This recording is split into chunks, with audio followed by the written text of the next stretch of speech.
Hey, what's up everybody? It's Rox and I'm coming to you today with the review for Real Housewives of Atlanta Season 6 Episode 13. Y'all, I'm just gonna tell you that this is my favorite reality show. I'm telling you, Real Housewives of Atlanta is just, I'm telling this reality show gold. I am entertained every fucking single weekend. I almost feel about Real Housewives of Atlanta how I feel about Love and Hip Hop Atlanta. Oh my god, this episode was so fucking funny and just so good. Like, I was really looking at the screen like this. Wasn't that shit a mess? Oh my god, and I didn't watch it till this morning. So I'm still fresh off of the foolishness. I had to watch the Grammys last night because I was gonna do video, but I don't know. You know, like I said, it'll depend on the week. But I had to do this video today. So let's get to it, shall we? I know this bang gonna get on somebody's nerve. Y'all just deal with it. It's staying there because it's fresh and clean and it always falls back in front of my eye. So deal with it. Okay, now I am having a hard time not side-eyeing the Park/Nida family. Okay, now I try to go into these reviews with the least amount of bias as I can. I really try not to let my opinion sway what the reality is. But y'all know every time that damn Apollo and Phaedra jump their ass up on that screen, y'all be looking at them like, y'all's a money fraud and thief ass fuckers is what you is. Raise your hand if you was happy to see Dwight. Y'all, I really do miss having Dwight on this show. I love Dwight. I miss his type of gay on the show, okay? Because, you know, y'all know I'm still trying to deal with the whole Derek J and Lawrence, you know, the manly cross-dresser. I'm not trying to offend anybody, you know, I'm still trying to come to terms with that. I like the fact that Dwight is what you would call old school gay sharp, okay? He kind of like Birdcage. Y'all remember the movie with Robin. I was gonna say Robin Givens. You know, Mork. What is his name, y'all? Robin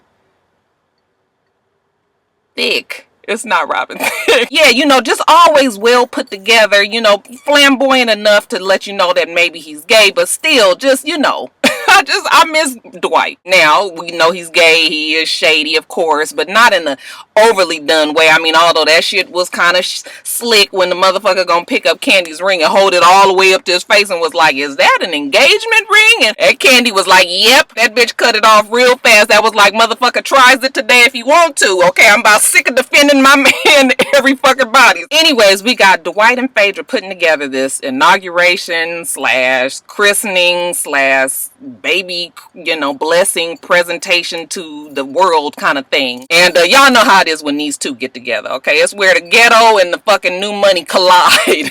They scouting a new location, you know, expecting about 60 to 75 folks, and, you know, they settle on a place. Phaedra got all these ideas of what she wants. I remember the damn baby shower she had when she had a whole fucking bouquet of long stem roses in her goddamn hair. Damn birthday party that was 8 hours long for, you know, the prince. You know the kind of fuck shit that these two get when they get together, okay? So the big day comes, everybody is there. First family gets there, okay? She called herself the first mama and Apollo is the first damn daddy. First daddy ain't here for the bullshit today, okay? He is so over it, and y'all know Phaedra. Phaedra likes appearances. She likes to put on a show for everybody, anybody who's watching. They're announced in, everybody goes into the room. Phaedra got this idea that she wants to dance with the security, the people that's supposed to be Secret Service, you know, because this is the inauguration, remember. Apollo was like, bitch, I'm mingling.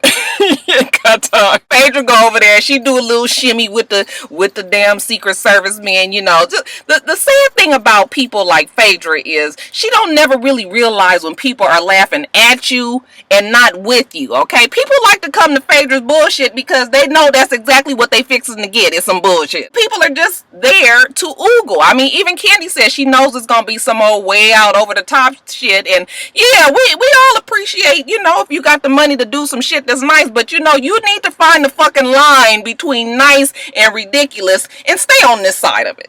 But hey, what can you tell Phaedra, right? She work up a mean sweat or whatever, she gotta go change into outfit number 2. She come on back downstairs and you know, they ready for the big presentation. She tells Apollo to come on over here to this pool so we can get ready for this presentation, and Apollo's like, bitch, I'm trying to get with these fucking watercress and hot sauce sandwiches. What the fuck I got to be doing all this? know, he is so pissed and over it, and you know, they get over there to the side, and then we got the good Reverend Dr. Regina Bell, okay, not to make it like it was Regina Bell, okay, this is Mama Regina Bell from Savannah, and Regina Bell come over there and she say, we are going to wrap the baby in purple, in black, of royalty. Y'all, you know, it's a whole show. Afterwards, Phaedra gives her thanks, and she was just like, Apollo, do you have anything you want to say? And he was like, nah, Chief, you got it. It's so funny that these two are married, because the more you see them together on the screen, okay, and in light of the recent events, you wonder what exactly did they have in common enough to even get married. All right, first on the list of getting up to speed, we got Kandi talking to her team, y'all. And y'all know we got Todd on the team, y'all. Give it up for Todd. He came up. He came up. What big names that we're going to get for the play is the topic of discussion. Okay, there's some talk about Gladys Knight and Eddie Levert. Gladys Knight is still in the air, but Eddie Levert, I think Eddie Levert actually was locked in. He was definitely in the play here. Of course, Gladys Knight would have been great to have, because she is, of course, like a legend, a living legend, and, you know, she has a humongous following. That would have been great for her play. However, they ended up with Shirley Murdoch, which is still not bad. I mean, you guys know y'all loves y'all some Shirley Murdoch with As We Lay. We should have counted up the cost, but instead we got lost in the second, in the minute, in the hour. Hey, hey, hey, as we lay, we forgot about tomorrow as we lay. Whoa, whoa, whoa, whoa, whoa. I had to bring that bitch down an octave for y'all ass. Y'all ain't fixing to have me out here dizzy and shit trying to sing for that ass. Don't get me started in this motherfucking car today, y'all.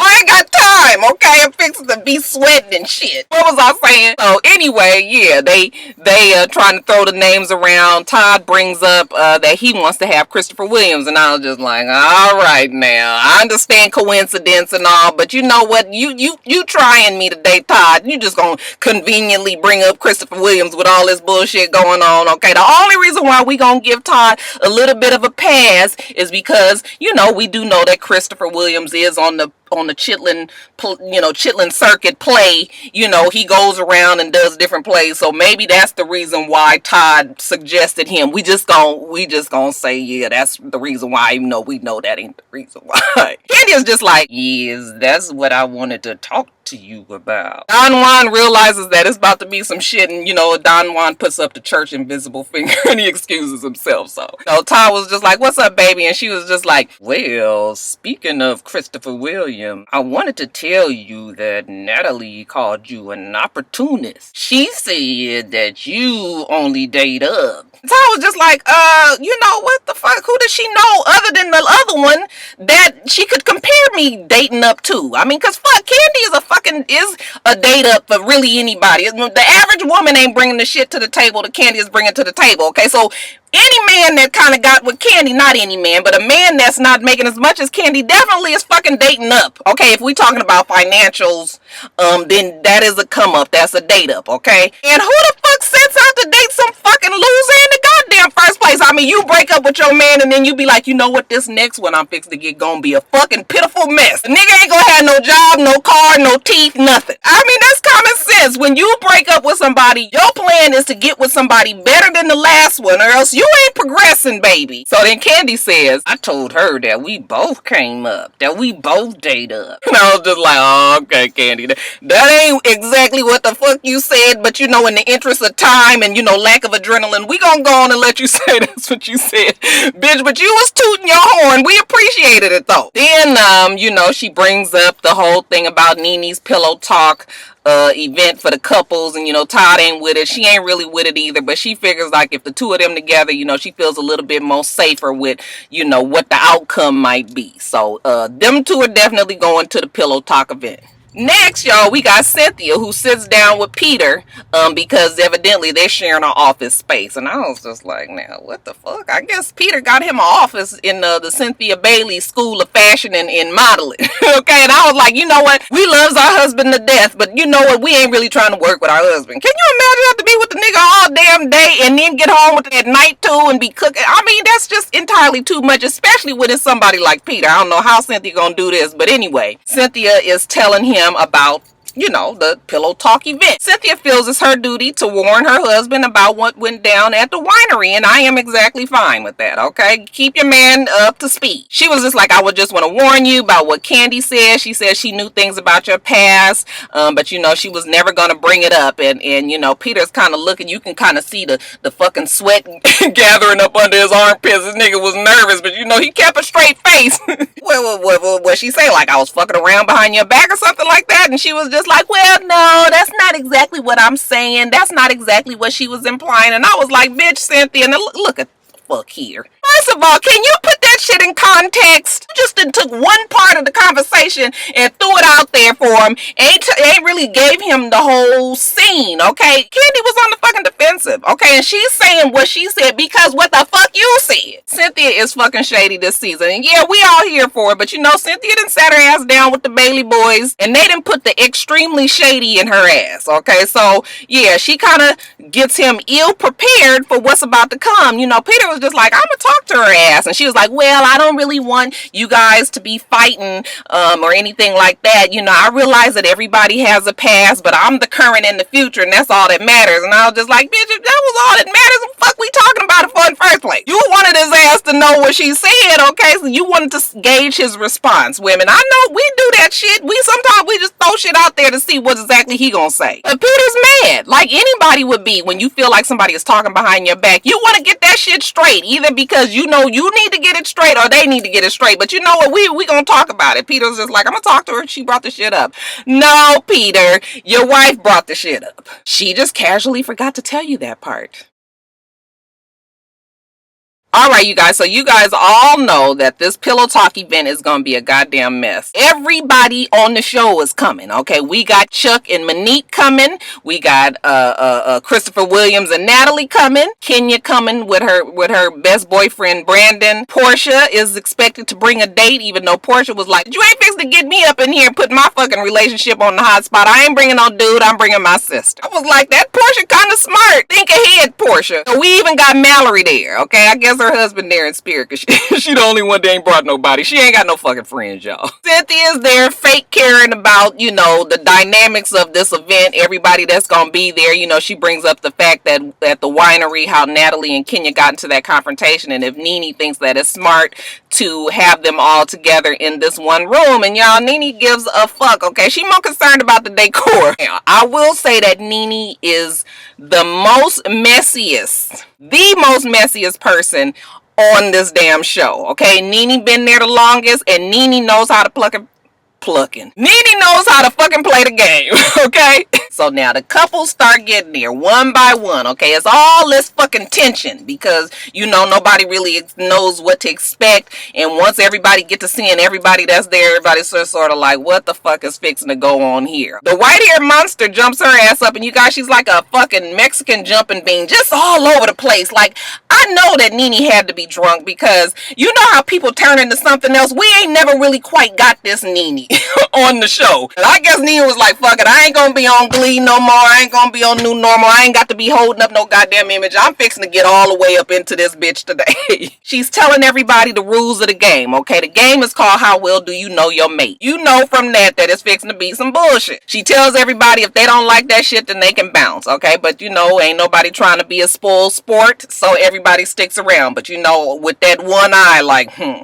everybody is game except for Kenya. You know why? Because Kenya hasn't made it there yet. And we all know how lateness is Nene's fucking pet peeve. And I was just like, bitch, will you just move on with the fucking party? You got 95% of the goddamn people there. You gonna let this other 5% fuck up your whole night. She mad Kenya ain't there talking about excuses. Bitch, you don't sit your big ass down some goddamn where and get on with the party. She gets her servers out and they half dressed and then everybody really is looking like, what the fuck is really fixing to go on here? So we start with the questions. Portia goes first. Do you prefer your mate to be passive or aggressive? Cynthia says aggressive and everybody agrees. Fuck, you got a husband that's a Jamaican. Okay, next question. Cynthia says, would you be comfortable being around someone that your mate has had sex with? And you guys know that this put the extreme eyebrow raise on Kandi. She was just like, I hope that they not about to bring up this stuff with Chug because that's not what I came here for. But Peter saves the day and he was just like, well, what the fuck, choice do I have? Leon in our goddamn house 6 months out the year. Now, the night is progressing and Kenya is still not there, okay? You guys know that this is really getting Nene's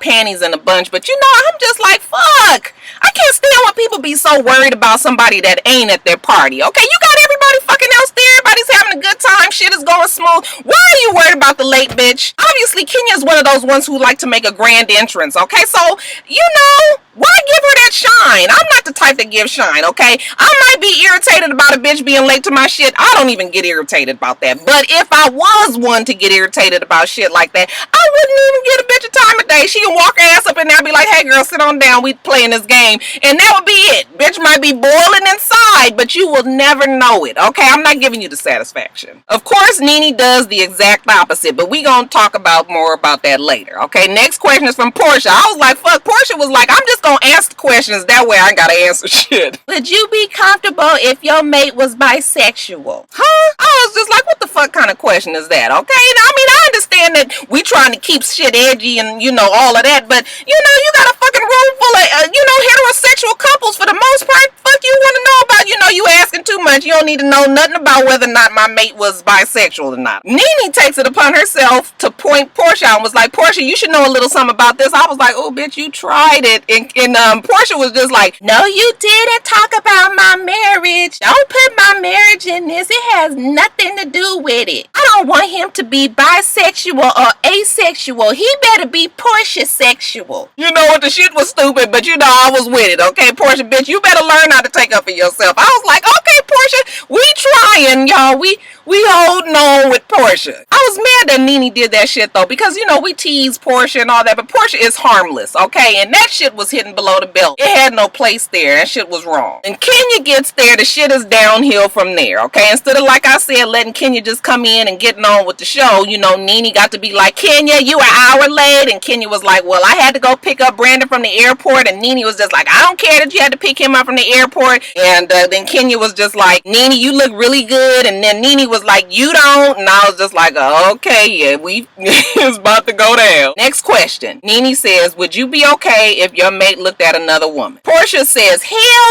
no. I don't even want him to go to the strip club. Peter jumped his ass in there and says, hey, everybody, all the men in here go to strip clubs. I go to strip clubs. Apollo go to strip clubs. Ty go to strip clubs. And, I go there and I have a good time and everything, but I ain't really paying my money to get lap dances. I don't never pay to get no lap dances and everything. Kandi was just like, well, I don't care who tell it. I done been with your motherfucking ass to the strip club. Don't sit up here and lie and say that you don't do it. I will never understand why men lie about looking at other women. And I will never understand why women get mad about men looking at other women, because look, it's always gonna be a bitch better looking than you. You need to be confident in what the fuck you got and not be worried about some other bitch, okay? I ain't got time to be caring about what you looking at, okay? I don't care. If I see a good looking man, I should be able to look. I know not to touch. If the nigga feel like he want to go off and be with some other woman anyway, then you know what? He must not have been mine to begin with. I cannot be worrying about what he might be doing, because the bottom line is, if you're gonna cheat, you're gonna cheat, okay? Most likely you're not gonna do it in front of me,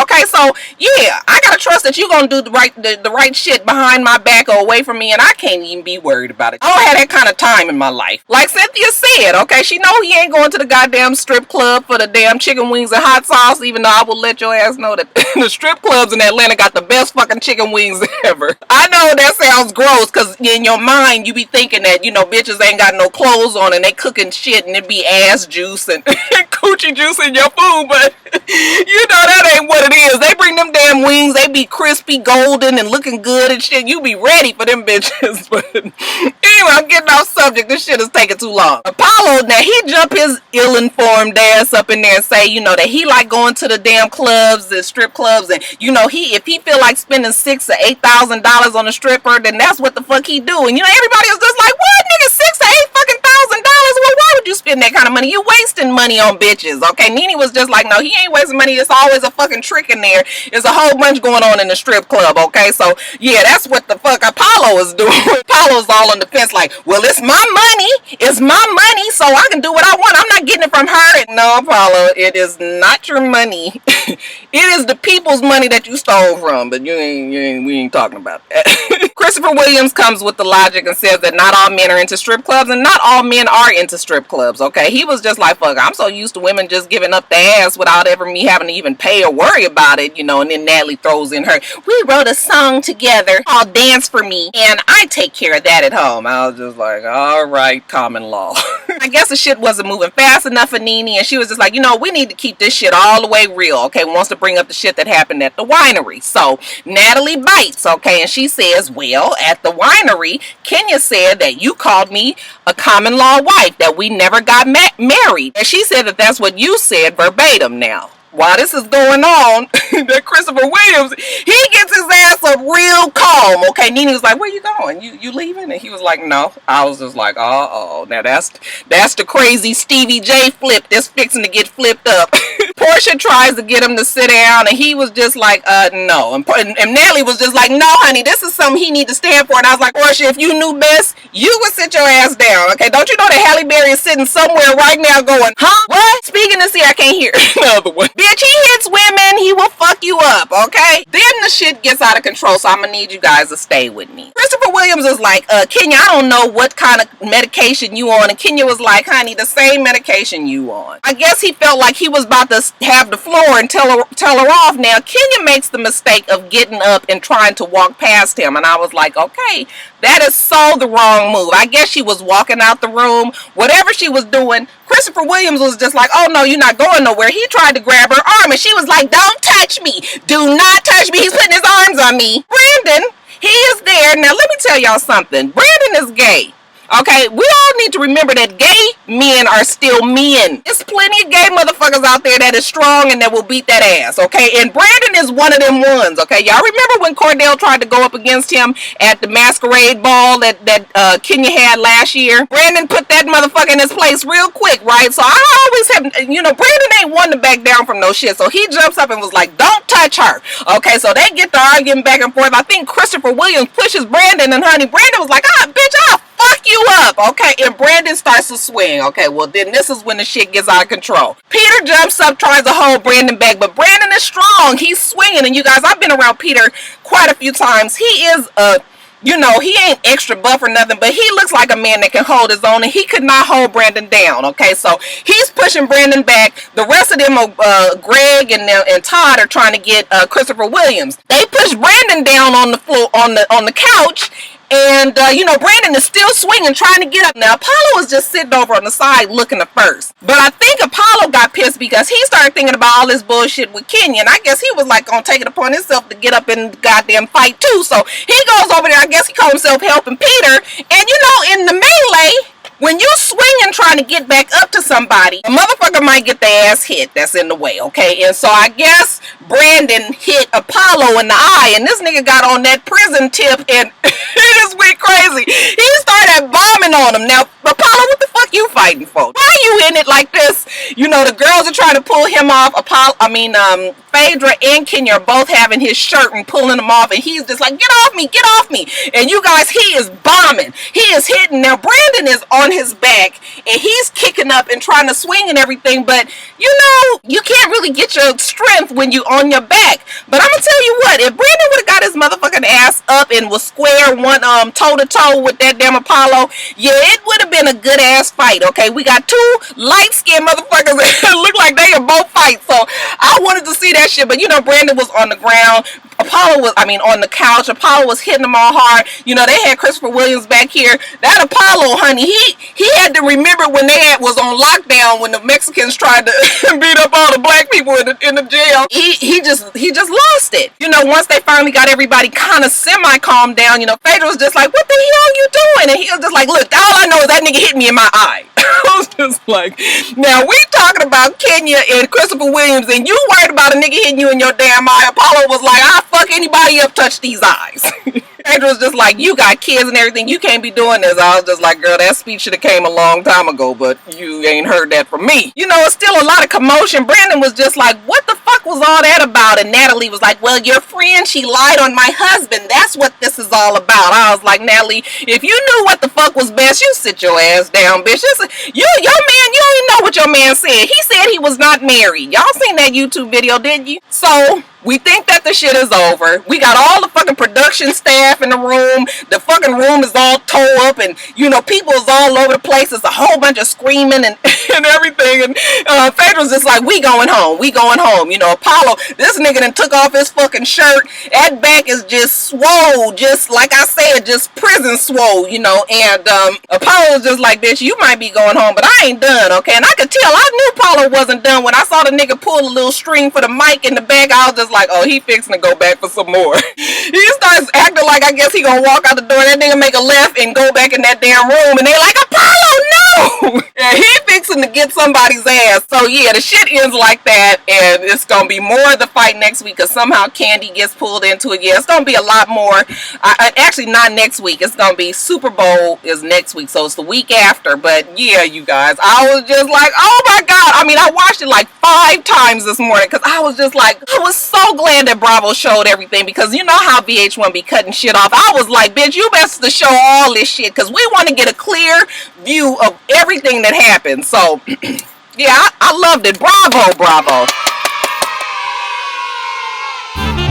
I done fucking worked up a sweat with this damn video. Let me get out this car. You guys remember to rate, comment, and subscribe to the channel. I'm itsrox. The channel is for itsrox, and everything else I do will be in the bottom bar. Alright? Alright, so I hope that you have a wonderful, wonderful rest of your day. And I plan on doing the same. Until next time, Roxstars. Bye.